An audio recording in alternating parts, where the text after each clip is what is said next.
Bonitões. Bom dia a todos, não é? Um prazer estar aqui de novo com vocês.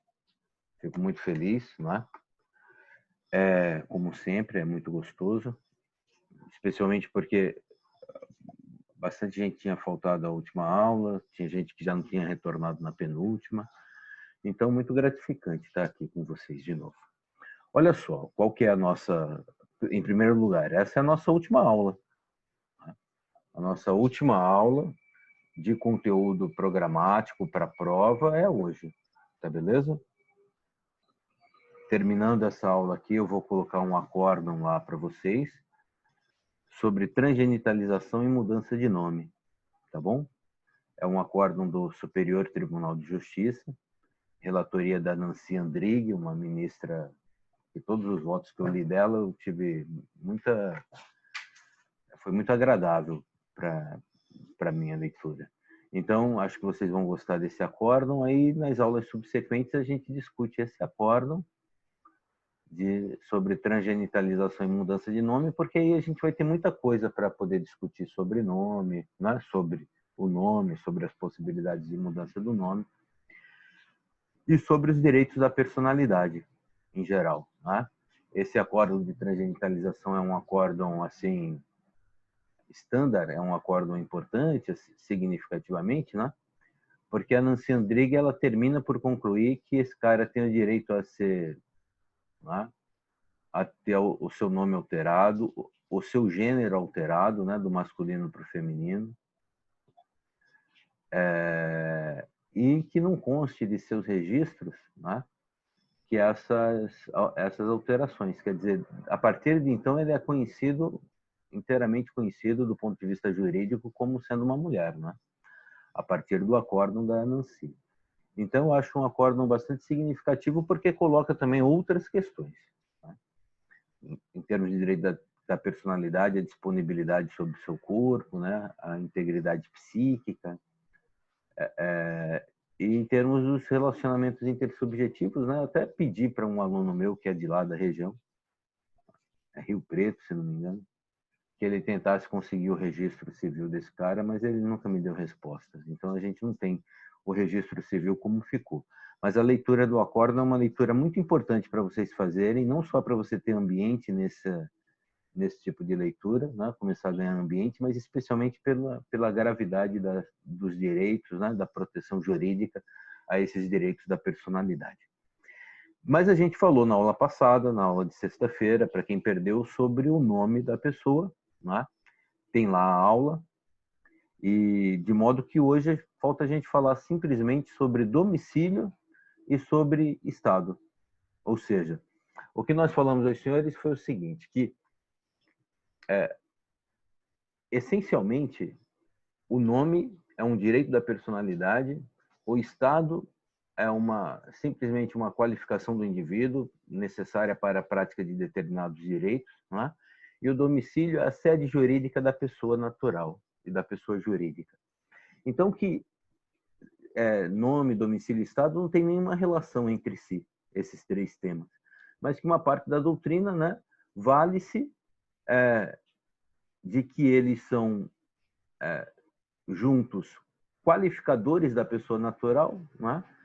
São necessários a completa individualização da pessoa natural para tratá-los conjuntamente. Quer dizer, a pessoa natural será individualizada, inteiramente individualizada pelo seu nome, pelo seu domicílio e pelas suas qualificações de estado.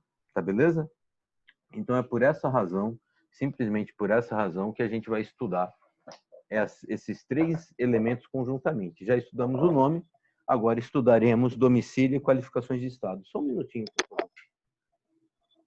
Eu deixei cair esse óculos maravilhoso. Pronto. Olha, é só isso que a gente vai fazer. A gente já estudou nome, então agora a gente estuda domicílio, estado e boa. Tá beleza? Ou seja, são coisas absolutamente simples, né? Básicas, tranquilas, e a gente vai ter, portanto, uma aula aqui tranquila, e aí a gente vai ter tempo, 2 aulas pelo menos, para discutir o acórdão da Nancy Andrighi, né? E para que a gente possa discutir os temas que você desejar. Né? Na semana que vem, não se esqueçam, no dia 11, quinta-feira, é feriado de Corpus Christi. É quase certo de que as pessoas queiram, como é tradicionalmente, né, no nosso calendário acadêmico, a sexta-feira não teria aula também. Então, eu tenho certeza de que a gente pode ter alguma complicação na aula de sexta-feira, mas a gente vai ter pelo menos, né, a aula dessa sexta e a aula da quarta que vem, para que a gente possa discutir esse acórdão e conversar sobre ele. Tá beleza? Qual é o nosso projeto da aula de hoje? Que você entenda um pouco sobre domicílio e um pouco sobre estado da pessoa natural. A aula está lá, mas a gente não pode se dispensar de falar sobre isso, tá bom? Então, em primeiro lugar, estado, senhores. Tá? Para a gente ficar tranquilo. O estado pode ser considerado por 3 pontos de vista, as qualificações de estado. Primeiro, o chamado estado individual, o indivíduo para consigo mesmo. Não é? As qualificações de estado individual consideram só o indivíduo e são necessárias para o exercício de direito, não é? De direitos, dos atos da vida civil. Então, vamos lá. Se o indivíduo é capaz ou incapaz? Não é? Se menor, se ele é emancipado ou não. Se maior, se ele é interditado ou não. Tá? Todas essas são qualificações ditas de estado individual necessárias para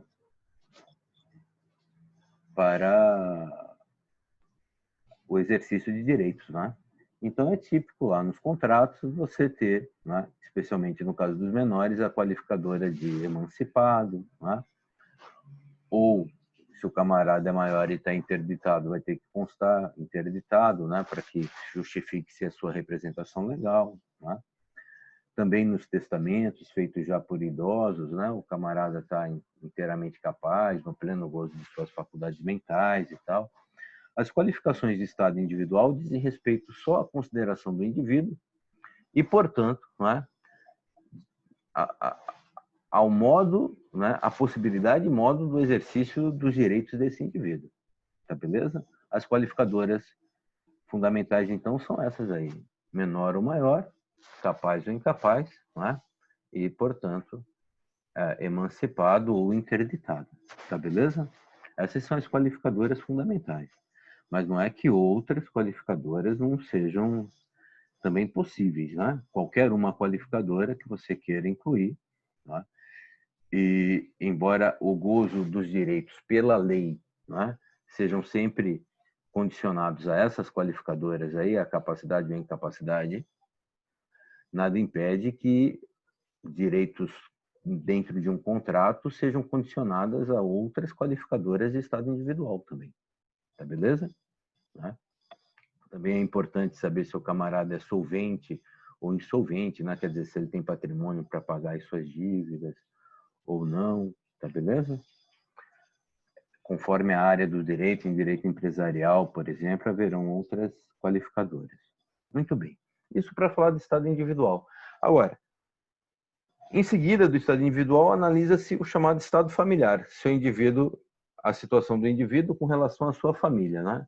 O relacionamento do indivíduo com os seus familiares. Por consanguinidade ou por afinidade, tanto faz, não é? Mas aí as qualificadoras de estado são as mais importantes, são, né? O estado civil, que se diz, né? O camarada é solteiro, é divorciado, é casado, é viúvo, né? Separado judicialmente, né? Fala-se também na união estável, mas também outras qualificadoras de estado, né? Se ele tem filho, se ele não tem, ser pai de, ser filho de, né? Ser cunhado de. Todas as qualificadoras de estado individual. Aí vem bem ao caso essa pergunta do Adrian aí, não é? Porque essas qualificadoras de estado familiar, perdão, essas qualificadoras de estado familiar, Adrian, tem que ver quase sempre com a legitimidade, não é mesmo? Enquanto as qualificadoras de estado individual, que são requisitos estritamente subjetivos, tem a ver com a capacidade do indivíduo, porque o estado individual diz respeito ao indivíduo em si, As qualificadoras de estado familiar, como dizem respeito ao relacionamento do indivíduo com os seus familiares, são qualificadoras intersubjetivas, então elas dizem respeito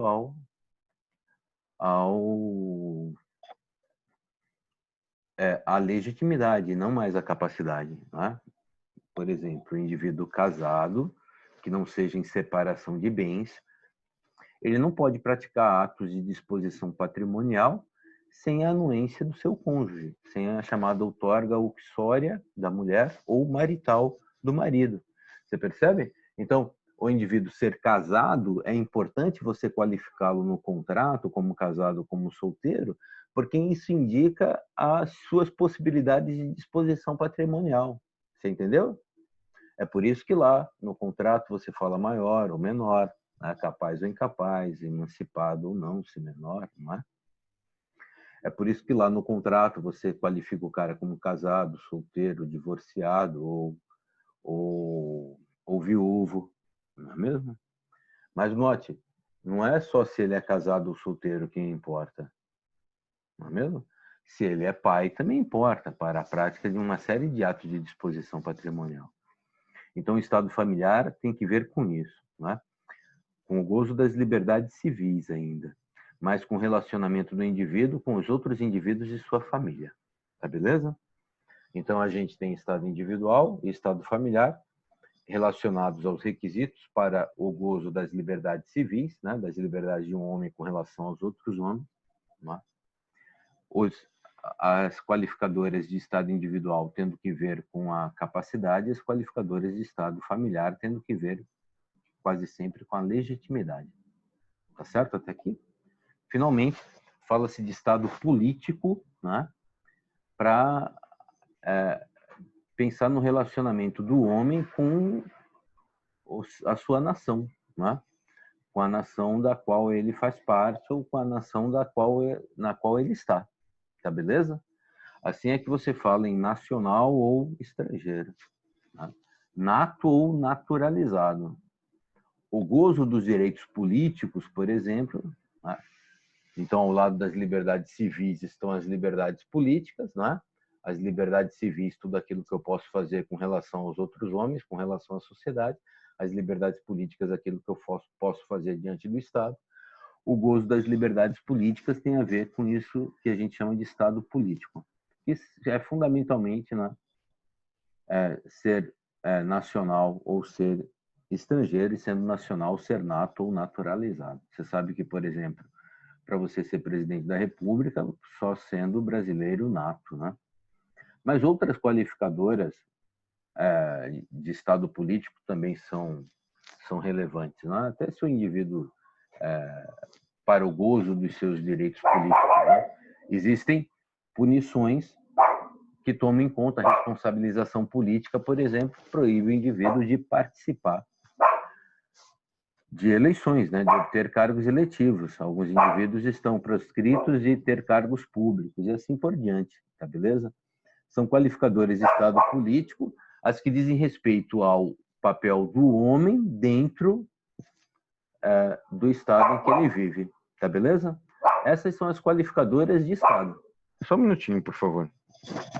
Spike, meu filho. Quieto, filho. Quieto. Ora.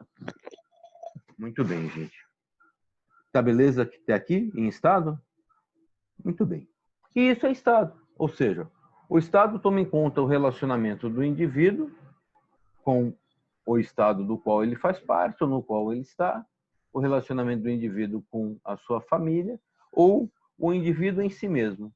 E essas qualificadoras são importantes para o gozo das liberdades civis, estado individual e estado civil, estado familiar, e para o exercício das liberdades políticas, estado político. É só isso. Tudo bem? Nada mais que isso. Muito bem. Ora, dito isso, a gente tem que falar sobre domicílio para vocês. E aí a gente encerra a nossa aula de hoje. Tá certo? Só sobre domicílio. Deixa eu ver quem que já saiu aqui. Já saíram 2, eu vou tirar um ponto de cada um que saiu para deixar de ser besta. Muito bem. Ora, as O domicílio, não é? Está lá nos artigos 70 e... Vamos ver 70 e quantos. Né? Vou te falar quais são os artigos que a gente precisa ver sobre domicílio. Eu deixei o Código Civil separado aqui, é 76 por lá, tá beleza? Já te falo. Nos artigos 70 e 1 em diante, você vai ter tudo sobre domicílio. Tá beleza? Melhor, dos artigos 70 até os artigos 78, você vai ter tudo sobre domicílio. Vamos primeiro falar sobre os elementos essenciais do domicílio, depois sobre as espécies em geral do domicílio, e ao final a gente fica conhecendo aí o texto da lei sobre domicílio, tá bom? É provável que a gente consiga fazer isso ainda na primeira reunião. Aí a gente volta na segunda só para tirar as dúvidas. Olha só, os requisitos do domicílio, os elementos essenciais do domicílio estão aí no artigo 70. Diz o artigo 70 assim: o domicílio da pessoa natural é o lugar onde ela estabelece a sua residência com ânimo definitivo. Então, o domicílio da pessoa natural é a residência com ânimo definitivo. Os caras, a doutrina então diz que o domicílio tem dois elementos constitutivos necessários, né? Quais seriam esses dois elementos constitutivos necessários? Em primeiro lugar, o elemento objetivo. Onde é que você está? Né? Onde é que você mora? É isso. Né? Em primeiro lugar, é esse, o elemento objetivo. Mas não basta o lugar onde você mora, é preciso um elemento subjetivo. O ímpeto, o ânimos, a intenção de definitividade. Tá beleza? A intenção de definitividade é que determina, finalmente, o domicílio da pessoa. Ou seja, ela mora com intenção de definitividade. Isso se chama animus manendi. Tá beleza? Eu vou te colocar aqui, né, como fazer uma anotaçãozinha aqui no chat, né, só para você lembrar de como é que se escreve. Põe para gravar a aula, por favor. Coloquei, Lívia, coloquei para gravar a aula.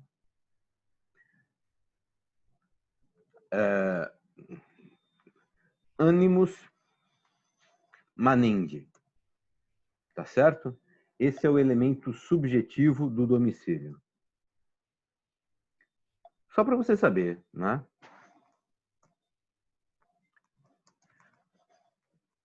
E o elemento objetivo, professor? O elemento objetivo é o que o domicílio, o lugar onde a pessoa está, o lugar onde a pessoa fica, tá beleza? Só que o lugar onde a pessoa está, o lugar onde a pessoa fica, não é o domicílio necessariamente da pessoa, né? Porque esse cara pode estar lá só ocasionalmente, entendeu? Então a doutrina ainda faz uma diferença que sinceramente não me interessa aqui para a aula de hoje, para a extensão da nossa aula. Importaria numa discussão teórica assim muito mais profunda, mas para a nossa aula não importa. Que a diferenciação entre morada, entre residência e domicílio. Então, se você simplesmente está lá no quarto de um hotel, não é? Se você está passando ali uns dias, aquilo lá não é mais do que a sua morada. Tá? A intenção é de transitoriedade, tá beleza? Não é de permanência, é de transitoriedade. A residência não teria ainda a intenção de permanência, teria um ânimos de definitividade, teria um ânimos... Tá aí, né? É complicada a diferença, mas já é permanência, mas não é definitividade. Então, eu passo lá um belo período, mas ainda não satisfaz o conceito de animus manendi, porque não teria essa intenção de definitividade. Tá beleza? Então, se você vai fazer... se você aluga uma casa de campo, por exemplo, aquilo pode eventualmente até por uma temporada, né? Pode eventualmente até ser a sua residência, mas não será ainda o seu domicílio, porque não tem essa intenção de definitividade.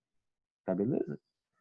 O que é importante para nós hoje é só assim, a diferenciação entre transitoriedade e definitividade. Essa diferenciação entre transitoriedade, permanência e definitividade, nem eu não acho simples de se fazer. Mas o domicílio é o lugar onde a pessoa, né, está, elemento objetivo, com intenção de definitividade, animus manendi. É isso. Tá beleza? Isso é domicílio. Agora, eu me lembro no meu primeiro ano, eu não sei quanto a vocês, mas no meu primeiro ano, eu me lembro que eu estudava isso, eu ficava assim, muito chateado, porque eu não entendia, mas para que eu quero saber onde que o cara mora, né? Por que eu vou me dar o trabalho de ter a ideia certa, né? Do que é o domicílio do cara. Então, o professor esquecia de me explicar, basicamente, na minha avaliação, o que ele fracassou no primeiro ano, foi que ele se esqueceu de me explicar o porquê de se estudar o domicílio, né? Então, só para você ter uma ideia, o domicílio, né?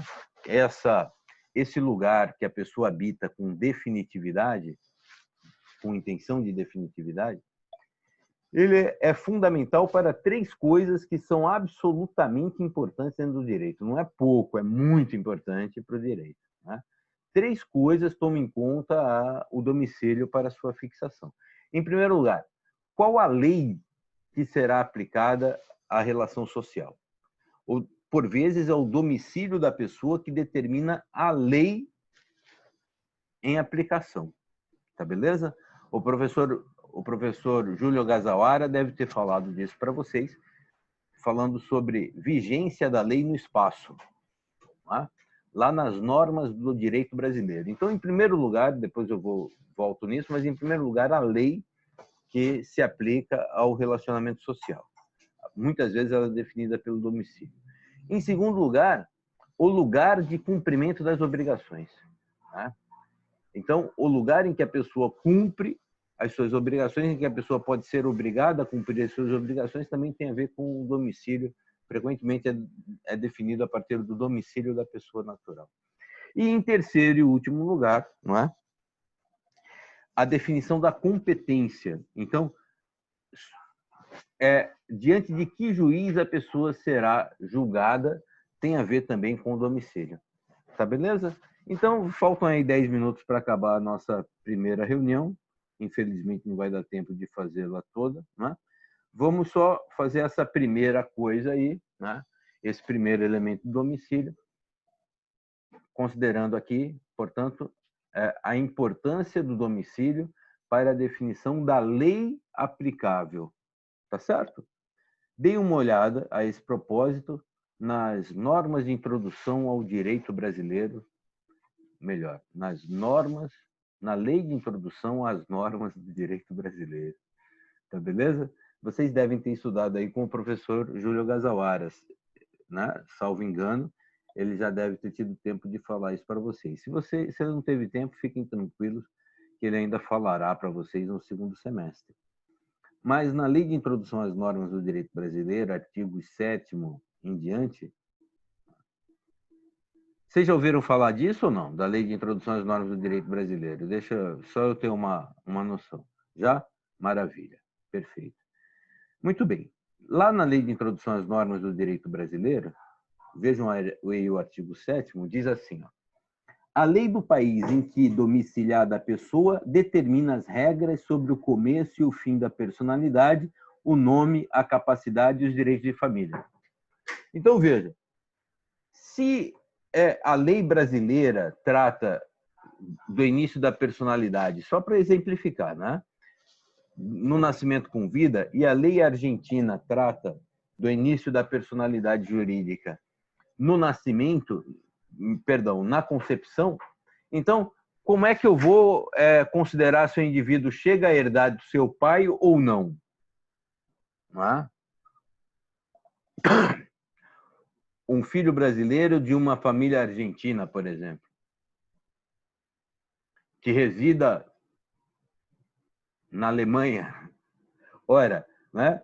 Essa questão da vigência das leis no espaço é, por vezes, determinada pelo domicílio.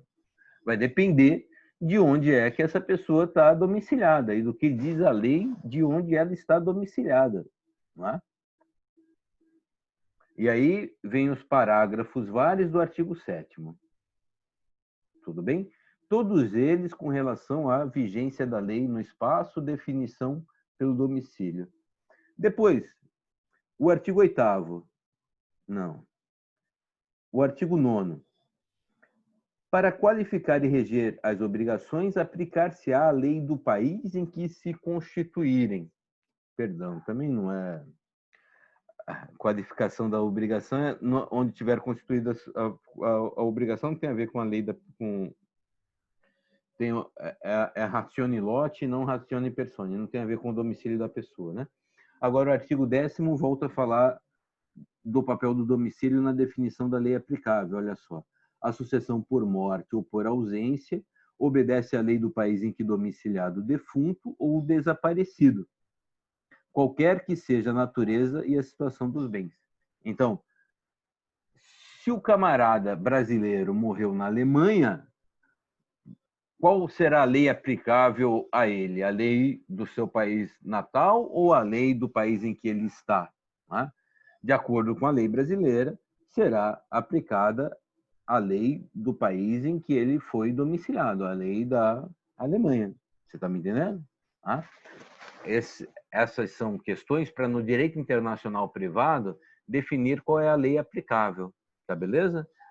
Se houver conflito entre a lei de um país e a lei do outro país, a lei brasileira está dizendo aqui quais são os critérios para a superação desses conflitos. Você vai voltar a estudar isso no 5º ano, em Direito Internacional Privado. Tudo bem? E, se não me engano, o artigo 11 também diz sobre isso? Não, o artigo 11 já não diz sobre o domicílio. Mas aqui está a primeira importância de você saber o domicílio da pessoa natural ou jurídica. Em primeiro lugar, para determinar a lei aplicável ao caso. Só para começo de conversa, não é? Muito bem. Alguma pergunta até aqui? Porque eu vou interromper a reunião para a gente começar a segunda. Alguma pergunta até aqui ou não? Nenhuma? Nenhuma, né? Então eu vou fazer a interrupção dessa primeira reunião. É natural, claro que vocês sabem que estava brincando, né? Que eu ia tirar ponto dos colegas que saíram. Quem puder e quiser continuar discutindo o domicílio, né? Volte, porque a gente só vai terminar de discutir domicílio, tá beleza? Quem não puder ou não tiver interesse em continuar discutindo domicílio, não volte. O que a gente vai fazer nas próximas aulas? Falar sobre a importância do domicílio para a definição da competência, o juiz competente para julgar, a importância do domicílio para definição do lugar de cumprimento das obrigações e depois estudar as espécies de domicílio. Só isso, tá bom? Muito obrigado pela sua atenção.